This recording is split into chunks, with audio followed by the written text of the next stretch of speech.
अभी मैंने गांधीवादी तरीके से अनशन किया है, जनसंघर्ष यात्रा करी है। महीने के आखिर तक अगर कार्रवाई नहीं होती तो पूरे प्रदेश में मैं आंदोलन करूंगा आप लोगों के साथ। हम कांग्रेस मुक्त भारत बनाएंगे। हमने बीजेपी मुक्त साउथ को बना दिया। अब हमारा निशाना है कि बीजेपी मुक्त नॉर्थ को भी हम बनाएंगे। वो हमारा टीचा है, वो हम पूरा करेंगे। आप सबको आश्वासित भी करना चाहता हूं और वादा करना चाहता हूं आप सबके सामने,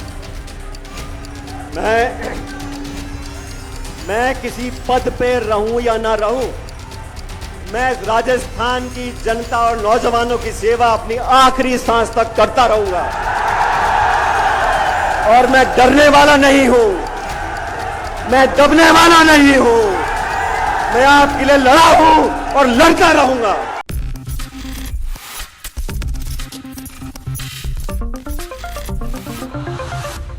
राजस्थान के सियासत में सियासी संकट अब और भी गहराता हुआ नजर आने वाला है।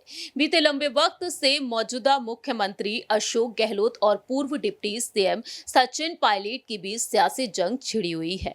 राजस्थान में इस साल के अंत में विधानसभा चुनाव होंगे और इन विधानसभा चुनाव से पहले पायलट ने मोर्चा खोल दिया है और कई बड़ी अहम मांगे भी उन्होंने रख दी हैं, जैसा कि तमाम रिपोर्ट्स के जरिए हम आपको जानकारी दे ही रहे हैं। इस खास रिपोर्ट के जरिए आपको बताने जा रहे हैं कि एक बार फिर से सचिन पायलट के अल्टीमेटम को लेकर अपनी बात रखी गई प्रदेश प्रभारी सुखजिंदर सिंह रंधावा की तरफ से। नमस्कार, मैं प्रांशी राठौर और आप देख रहे हैं नेक्स्ट 9 न्यूज। दरअसल 11 अप्रैल के दिन सचिन पायलट ने अनशन रखा। 11 अप्रैल के दिन सचिन पायलट अनशन पर बैठने के बाद 11 मई से 15 मई तक वह जन संघर्ष यात्रा पद यात्रा निकालते हुए देखे गए।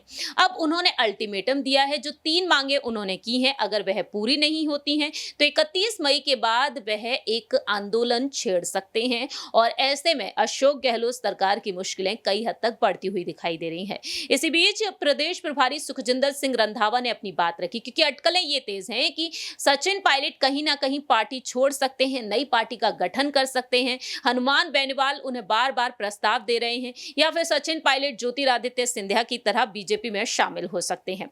इसी बीच देखा जाए तो प्रदेश प्रभारी सुखजिंदर सिंह रंधावा ने सचिन पायलट की नाराजगी को लेकर अपनी बात रखी। उनका कहना साफ तौर पर रहा इस यात्रा को लेकर कि इस यात्रा से कांग्रेस का कोई लेना देना नहीं है।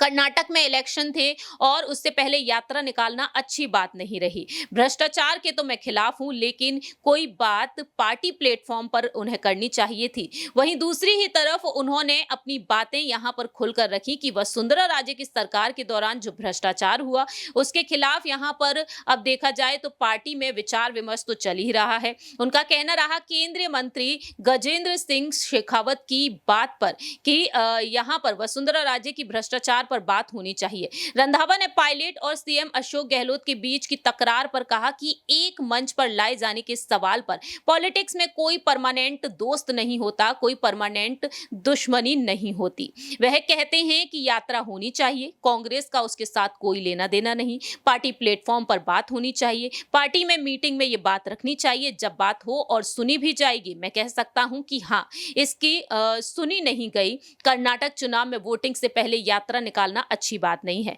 पायलट के अल्टीमेटम पर वह कहते हैं कि जवाब तो मुख्यमंत्री ही देंगे, लेकिन मैं कहना चाहता हूं कि उनको विद फैक्ट्स बात कर उसे पब्लिक में लेकर आना चाहिए। यदि वे ऐसा करते हैं तो मैं पहला आदमी रहूंगा जो सीएम को कहूंगा कि इनकी जांच हो और टाइम बाउंड भी हो। रंधावा कहते हैं कि पार्टी आलाकमान डे टू डे रिपोर्ट मांगते हैं और मैं डे टू डे रिपोर्ट भी दे रहा हूं। क्या हो रहा है, कौन कांग्रेस का काम कर रहा है, कौन नहीं कर रहा, ये हर रोज रिपोर्ट देता हूं। हिमाचल और कर्नाटक में हम जीत गए, बीजेपी की कोशिश रही वे ऐसी बातें फैलाएं और भाजपा का सपना था कांग्रेस मुक्त भारत बनाए। तो फिलहाल देखा जाए यहाँ पर उन्होंने डंकी की चोट पर अपनी बात रखी है और पायलट की चेतावनी पर वह साफ तौर पर कहते हुए नजर आए हैं कि विद फैक्ट्स वह बात करते हुए तो नजर आए और मुख्यमंत्री इस बात का जवाब देंगे।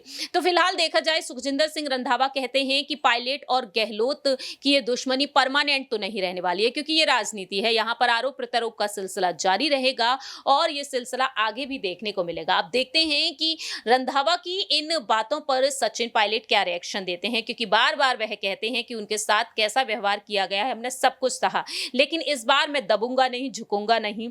और यहाँ पर भ्रष्टाचार के खिलाफ वह कार्रवाई की मांग लगातार करते हुए देखे जा रहे हैं। इस खास रिपोर्ट में इतना ही। बाकी की तमाम अपडेट्स के लिए देखते रहिए नेक्स्ट 9 न्यूज। डिसिप्लिन में रहकर पार्टी की बात करनी चाहिए। जिन्होंने सीनियर्स की रेस्पेक्ट नहीं, उनके खिलाफ नहीं, सीनियर की ऐसी नहीं, अगर कोई सीनियर्स की मैंने ये कहा है कि सीनियर्स की रिस्पेक्ट आप और तरफ लेकर जा रहे हैं। मैं कहीं और तरीके से बात कर रहा हूं कि पार्टी में जो सीनियर्स हैं उनका रुतबा बहुत बड़ा है, उनकी रिस्पेक्ट होनी चाहिए। जो नए हैं उनको साथ लेकर चलना चाहिए और उनको जब ग्रूम तभी होगी पार्टी अगर सीनियर्स के साथ जो नौजवान हैं उनको साथ लेकर काम करना पड़ेगा। ये पार्टी विधायकों का फीडबैक लेने वाले थे, वो तो हमने ले लिया सारे सब। हाँ, ले लिया। आपने देखा वार रूम में हम करते रहे बात, सभी मिले हैं। और जिसने कहा कि मैंने अकेले में बात करनी है तो मैंने उनके साथ अकेले में बात की, तो और काफी लोगों ने अकेले विधायक अकेले में बात करने वाले, तो वो तो जितने थी मैंने कर दिया। भाई साहब, कर्नाटका के अंदर कांग्रेस ने जीत हासिल की है, क्या उसी तर्ज पर राजस्थान के अंदर हम अकेले राजस्थान में उसी तर्ज पर बात नहीं करेंगे। हम छत्तीसगढ़ और तेलंगाना और मध्य प्रदेश और राजस्थान तीनों में ही वैसी बात करेंगे। तो एक बात जो और है कि बीजेपी ने कहा था कि हम कांग्रेस मुक्त भारत बनाएंगे, हमने बीजेपी मुक्त साउथ को बना दिया। अब हमारा निशाना है कि बीजेपी मुक्त नॉर्थ को भी हम बनाएंगे, वो हमारा टीचा है, वो हम पूरा करेंगे। राजस्थान में किसके चेहरे पर चुनाव लड़ा जाएगा? कांग्रेस का, वहाँ भी कांग्रेस के चेहरे पर। कर्नाटका में कांग्रेस जो है कांग्रेस का ही चिन्ह रहता है, कांग्रेस का ही चेहरा रहता है। लेकिन पायलट साहब ने कह रखा कि 30 तारीख तक मैं फिर नहीं तो मैं तो नहीं, देखिए उन्होंने अल्टीमेटम दिया है, तो उनको अल्टीमेटम कांग्रेस के खड़गे जी को देना चाहिए और उनसे बात करनी चाहिए। आप सबको आश्वासित भी करना चाहता हूं और वादा करना चाहता हूं अब सबके सामने, मैं किसी पद पे रहूं या ना रहूं, मैं राजस्थान की जनता और नौजवानों की सेवा अपनी आखिरी सांस तक करता रहूंगा और मैं डरने वाला नहीं हूं, मैं दबने वाला नहीं हूं। मैं आपके लिए लड़ा हूं और लड़ता रहूंगा। हमने आरोप लगाए थे, गहलोत साहब ने लगाए थे, हमने लगाए थे, उस पर जांच करने का समय आ गया। साथियों,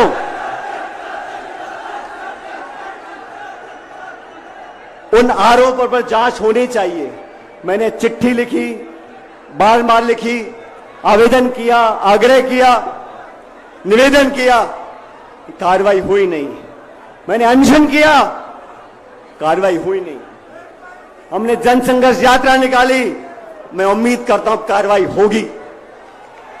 लेकिन ये तीनों बातें आरपीएससी को भंग कर पूरा पुनर्गठन करें, नए कानून मापदंड बने, पारदर्शिता से लोगों का चयन हो, पहली मांग। दूसरी मांग, जिन लाखों बच्चों ने पेपर लीक से उनका आर्थिक नुकसान हुआ है, उनको उचित आर्थिक मुआवजा प्रत्येक बच्चे को मिलना चाहिए। और तीसरी मांग, वसुंधरा जी के खिलाफ जो हमने आपने मिल के आरोप लगाए थे, उसकी उच्च स्तरीय जांच करनी पड़ेगी। आज तारीख हो गई 15 तारीख।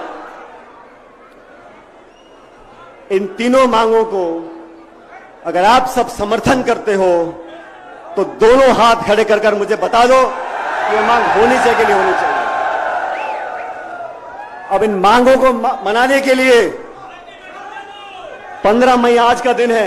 आज हमारी जनसंघर्ष यात्रा यहां पर समाप्त हो रही है आज की जयपुर में। लेकिन इस महीने के आखिर तक 15 दिन बचे मेरे ख्याल, इस महीने के आखिर तक ये तीनों मांगे नौजवानों के हित में और भ्रष्टाचार के खिलाफ अगर नहीं मानी गई तो मैं आप लोगों को बताना चाहता हूं, अभी मैंने गांधीवादी तरीके से अनशन किया है, जनसंघर्ष यात्रा करी है। महीने के आखिर तक अगर कार्रवाई नहीं होती तो पूरे प्रदेश में मैं आंदोलन करूंगा आप लोगों के साथ।